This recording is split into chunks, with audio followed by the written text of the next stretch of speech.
"You're not invited." My dad laughed, shredding the wedding invite right in front of me. I just smiled, nodded, and left without saying a word. He didn't laugh later when he found out who was actually funding the ceremony, and backed out last minute. I, 32M, stood in the doorway of my father's house, holding the cream-colored envelope that had cost me more thought than it should have. The invitation inside represented something I'd been working toward for 3 years, a wedding to someone who actually saw me as more than a disappointment.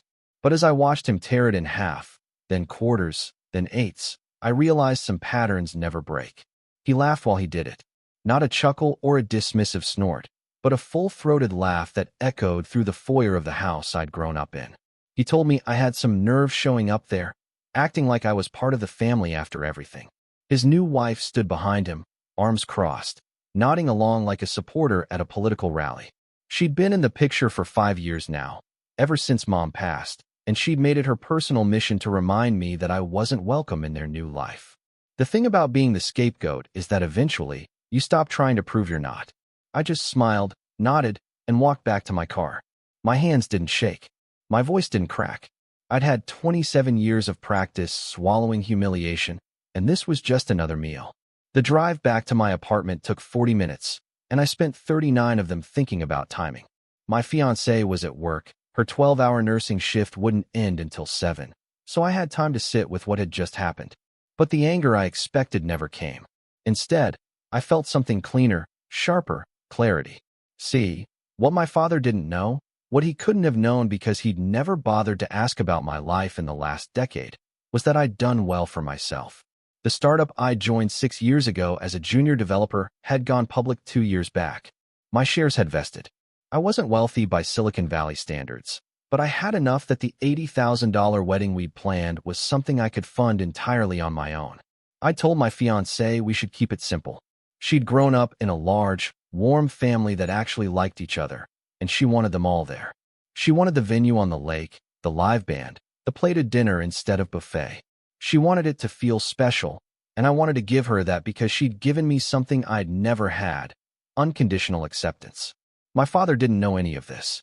In his mind, I was still the 22-year-old who dropped out of his prestigious university choice to pursue a coding boot camp. He'd called it a waste, told me I'd never amount to anything, and cut me off financially.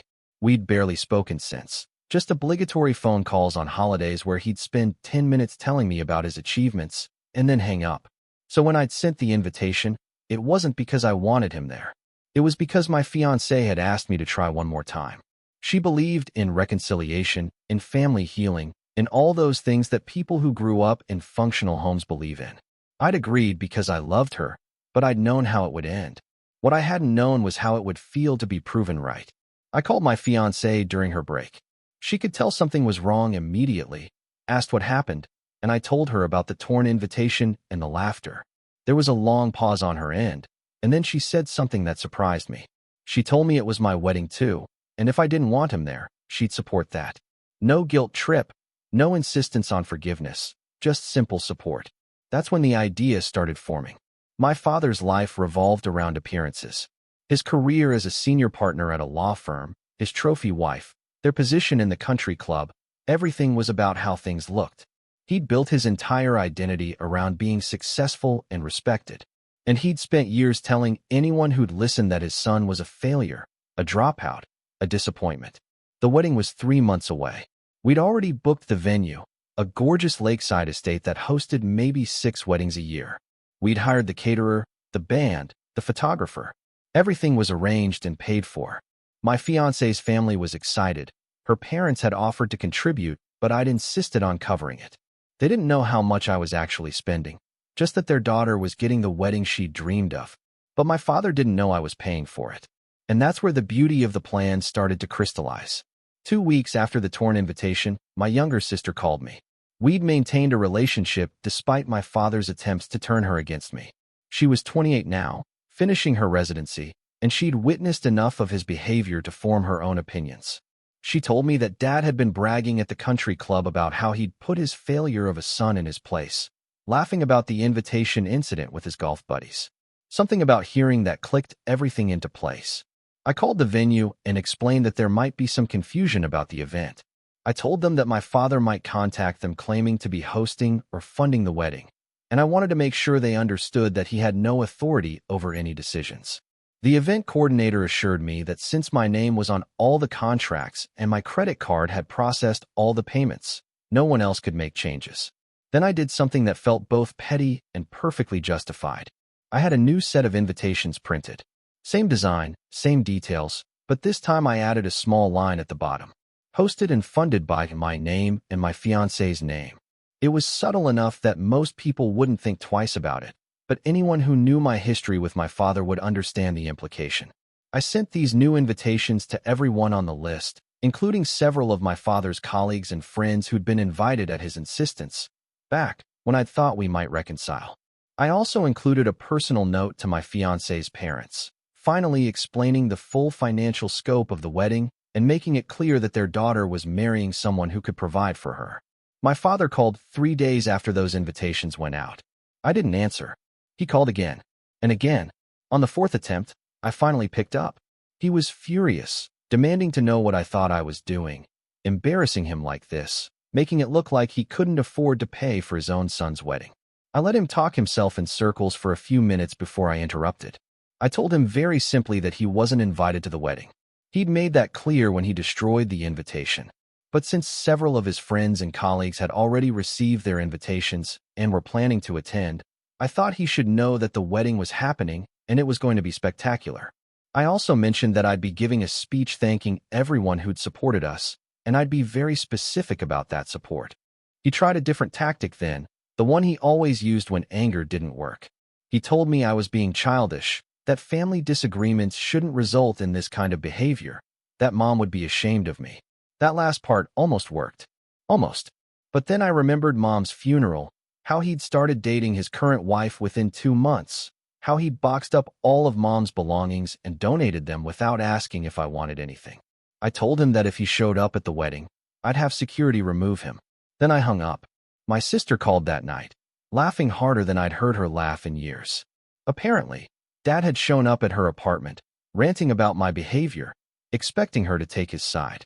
She'd told him that maybe if he'd treated me like a son instead of a failure, he'd be walking me down the aisle instead of being banned from the ceremony.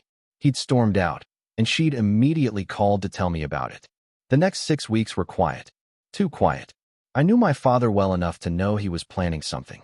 Men like him didn't accept humiliation gracefully, but I couldn't figure out what he could do.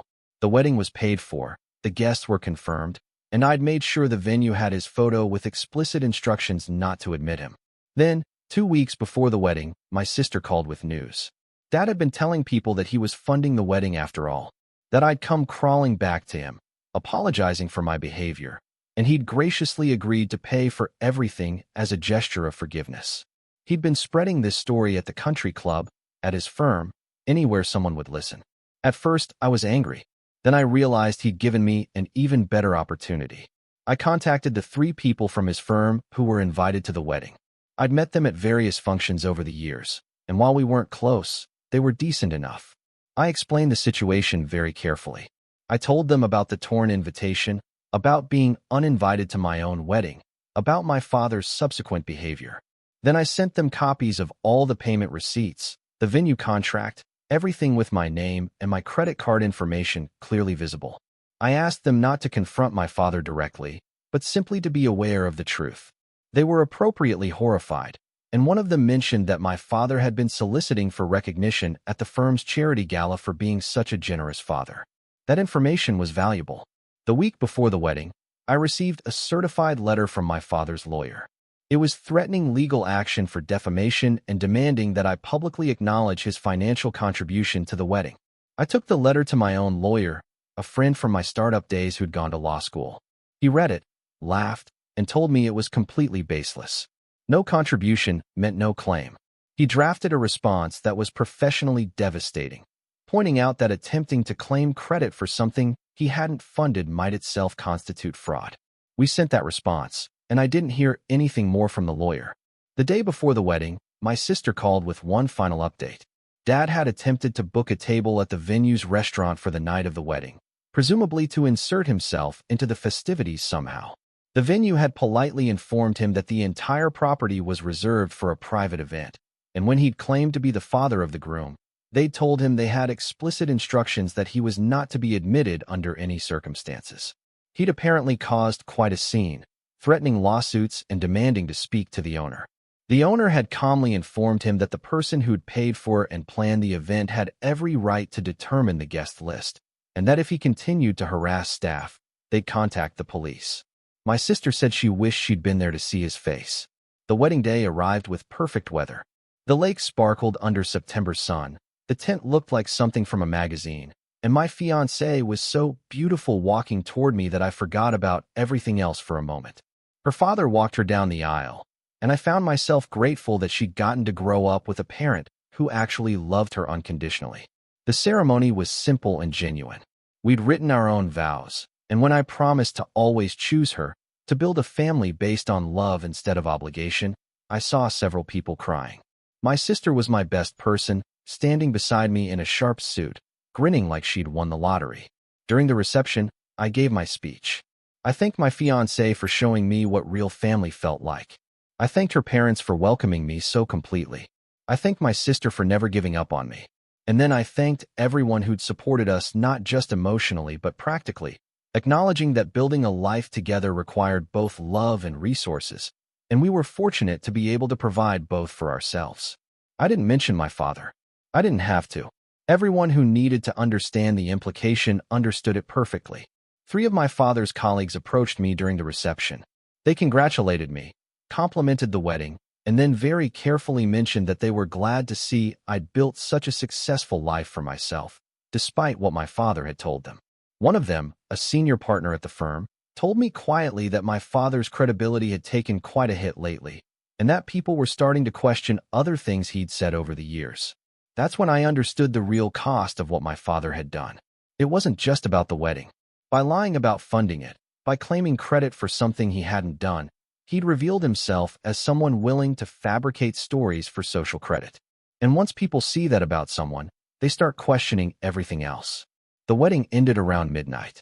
My wife and I left for our honeymoon the next morning, 2 weeks in Japan that I'd also paid for myself. We didn't talk about my father during the trip. We were too busy being happy, exploring temples and trying street food, and staying up too late in tiny hotel rooms. Update 1. We returned home to a strange voicemail. My father's wife, calling to say that she thought we should talk, that perhaps everyone had overreacted, that family was important.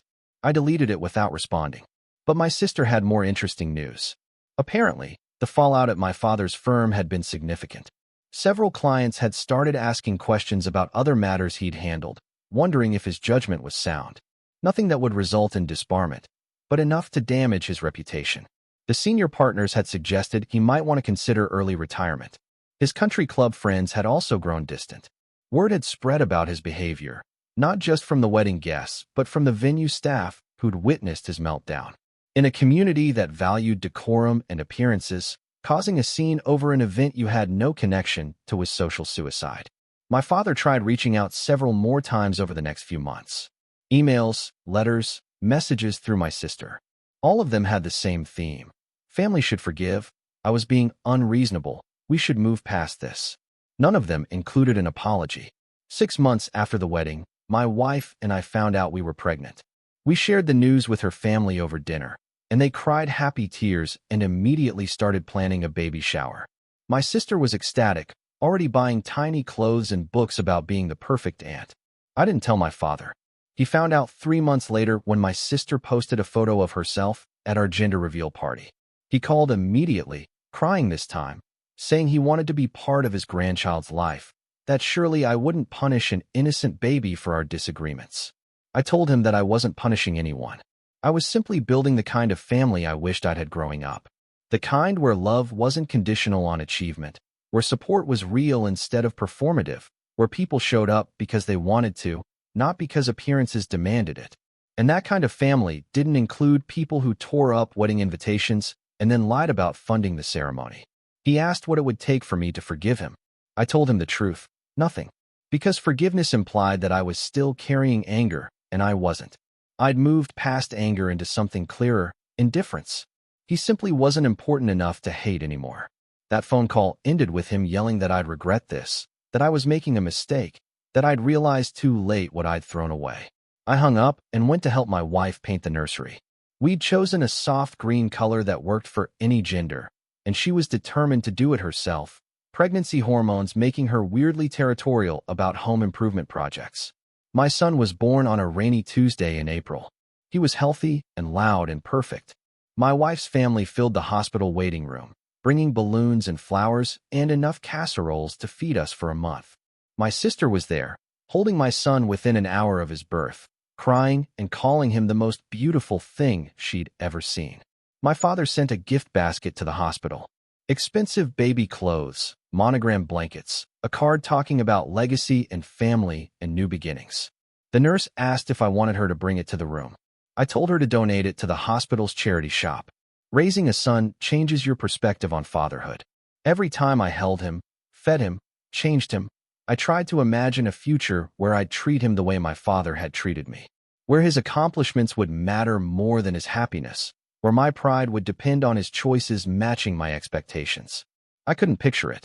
The very idea felt alien and cruel. My wife noticed me getting emotional one night around 3 in the morning, holding our son during a feeding. She asked what I was thinking about, and I told her I was grateful. Grateful that I knew exactly what kind of father not to be. Update 2. My son turned 1, and we threw a small party in our backyard. My wife's family came. My sister brought her new girlfriend, and several friends from work showed up with elaborate toys that our son was too young to appreciate. It was chaotic and loud and perfect. My father somehow got our address. He showed up at the end of the party, carrying an enormous wrapped present, wearing a grandfather sweater like he was auditioning for a stock photo. He told me he just wanted to see his grandson, that he'd missed enough already, that surely I could find it in my heart to let him be part of this child's life. My wife's father stepped forward before I could respond. He told my father very calmly that this was a private party, that he needed to leave, and that if he truly cared about his grandson, he'd respect his parents' wishes. My father started to argue, but my wife's brothers had also stood up, and suddenly he was facing 4 men who'd actually been present for the last 2 years of my life. He left, but not before telling me I was poisoning my family against him, that I was being cruel and vindictive. My sister, who'd been documenting the party on her phone, had recorded the entire interaction. She posted it to her social media with a caption about respecting boundaries and the importance of earning your place in people's lives. The post went viral in a small way, shared mostly by people in our hometown who knew the history. Several of my father's remaining friends saw it. So did people at his former firm. The comments were universally supportive of my position, with dozens of people sharing their own stories of cutting off toxic family members.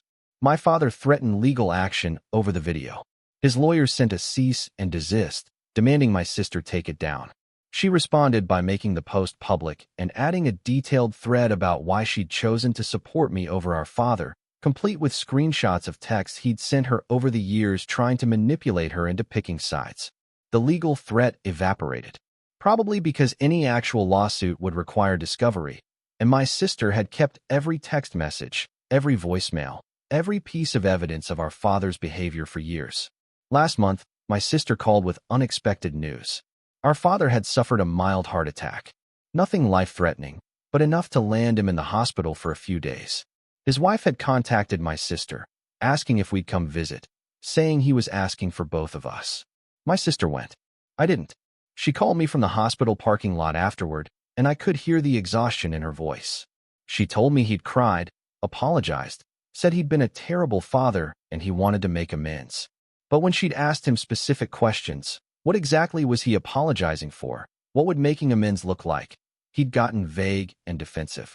He wanted absolution without accountability. I asked her if she was going to maintain contact with him. She said she didn't know yet, that unlike me, she'd never fully processed her anger, and maybe she needed to work through that before she could move to indifference. I told her I'd support whatever she decided, that my choices didn't have to be hers. My wife asked me that night if I ever regretted cutting him off, if some part of me wished things had gone differently. I thought about it honestly before answering. I told her that I regretted having a father who made cutting him off necessary, but I didn't regret the actual decision. My life was better, calmer, more authentic without him in it. She nodded, then showed me a video on her phone. Our son taking his first real steps, wobbling between the couch and the coffee table, laughing every time he made it. She told me that this was what mattered, being present for these moments, building new memories instead of being haunted by old ones. Update 3. My son is 3 now. He's obsessed with dinosaurs, refuses to eat anything green except pickles, and has a laugh that makes everyone around him smile. He knows his grandparents, my wife's parents, as the people who babysit every Friday and spoil him with ice cream. He knows his aunt as the person who reads him the same dinosaur book 17 times in a row without complaining. He doesn't know my father exists. He's never asked about a paternal grandfather, and I've never volunteered the information. Maybe someday I'll tell him the story when he's old enough to understand nuance and complexity. Or maybe I won't. Maybe some stories don't need to be passed down. I think about the wedding sometimes, about the torn invitation and my father's laughter, about how that moment crystallized years of small cruelties into one clear decision. People sometimes ask if I feel guilty about what happened to his career and social standing. The honest answer is no. I didn't ruin his reputation. He did that himself by lying and then getting caught. The wedding wasn't revenge, not really. Revenge would have required me to actively work against him, to sabotage his life somehow. All I did was live my truth publicly. I paid for my wedding.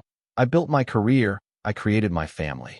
His lies about those facts were his choice, and the consequences were his to bear. Sometimes I wonder what would have happened if he'd just attended the wedding. If he'd swallowed his pride and shown up, sat in the back, witnessed his son getting married to someone who loved him. Maybe nothing would have changed. Maybe we still would have ended up here, with years of distance and indifference between us. But maybe not.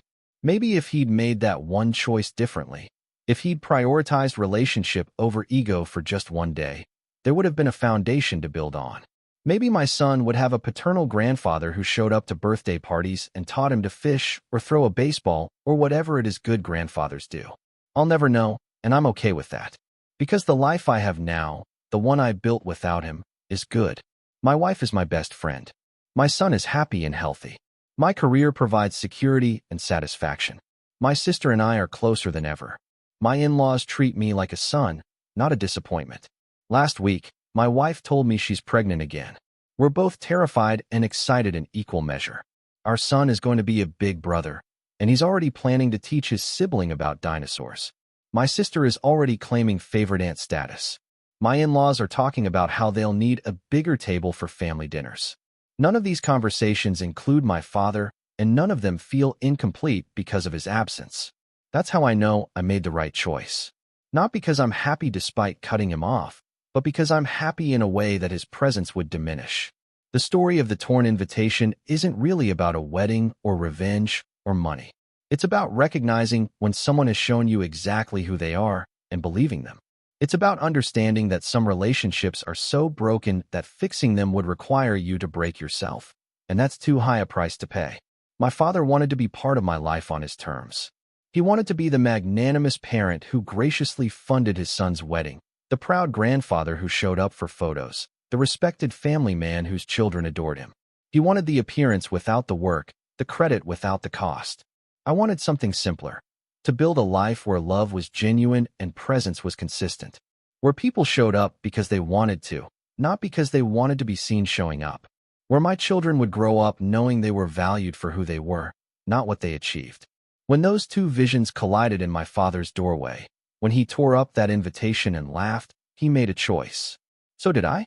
His was to destroy the bridge between us. Mine was to stop trying to rebuild it, and instead build something new on my side of the chasm. I've never looked back, and I've never regretted it. Some decisions are that clear. Thank you for watching. If you enjoyed this story, please hit that subscribe button. Don't forget to give it a thumbs up and share it with friends or family who might enjoy it too. Your support means a lot.